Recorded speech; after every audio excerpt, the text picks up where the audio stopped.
55% of businesses sell unplanned, right?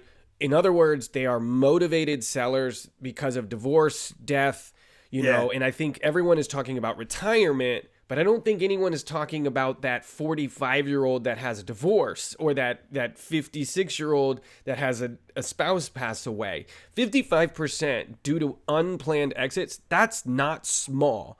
It's crazy, isn't it? What can someone do? Because unplanned is unplanned. And if it was planned, it wouldn't be unplanned, right? But what can someone do today, like health insurance, but for a business, start that process of mitigating so that if something does become unplanned and comes up, which is business in general, they're prepared.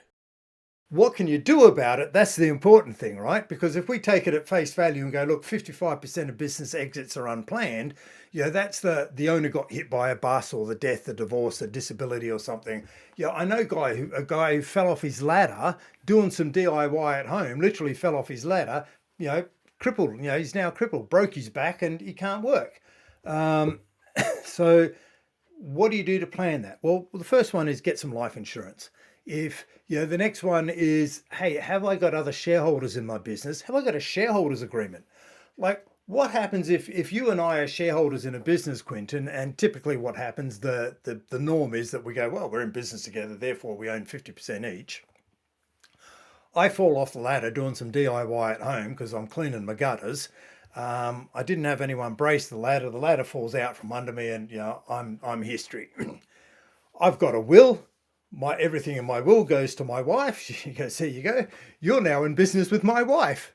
Now my wife's a teacher, and she's a damn good teacher, and she's highly respected in her profession and what she knows about, but she knows nothing about how to run a business. And you don't want to be in business with my wife because A, she works big hours in her teaching role, and B, you don't want to interfere in because she doesn't know how to run our business that we've been doing successfully for so long. So what we want is a shareholders agreement and some insurance in place that the insurance kicks in that pays my family, what my shares are worth, what the business is worth, and then the shares. There's an agreement there that the shares are transferred back to you as the other business owner because my family doesn't. My wife doesn't want to be involved in the business. She would much rather the money. And let's face it, she may have even pushed me off the ladder, but we won't touch that. But I'm joking, of course.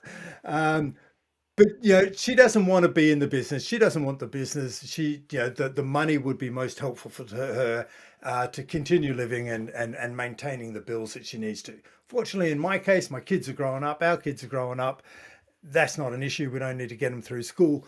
But there's the first layer of protection we want, right? Some sort of insurance where the business gets what it needs to, it's going to be a setback, but the business will get what it needs and my family will get what they need. And we've got all the legal agreements in place.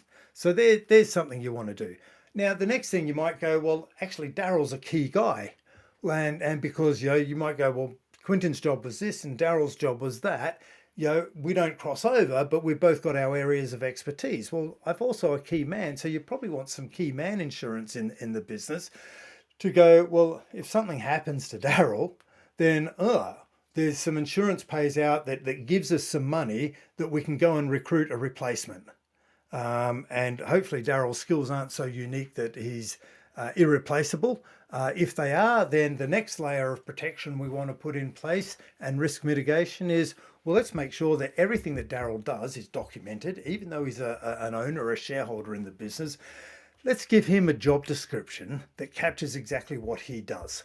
And let's put in all of the job description, because we both read the E-Myth, we systemized the business and we put processes and the whole business was automated and we used modern tech and AI. So we automated the business and we've got systems and processes in place. And because they're all documented, we can train someone in how to do them. So now we've mitigated the risk of my skills by putting a system in place and an ability to train someone in the processes that I followed.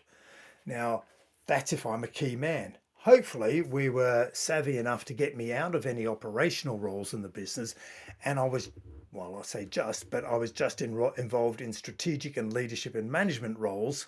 So I wasn't on the tools in any way. I wasn't a marketing manager. I wasn't a sales director. I was just in overall strategy and business design. And again, the key man insurance in that role is going to be easier to find someone with those, industry specific would be nice, but generic strategic skills. So, there's some ideas on what you can do to de-risk in the situation of an unplanned exit. I have pen and paper and I'm writing notes, and I sure hope people will either re-listen to this or take notes for themselves. What's going on, guys? If you like that clip right there, you will love the full interview. You can check that out right there. I'll see you on the next video. Oh, and subscribe, because we got a lot of big things coming up in the near future.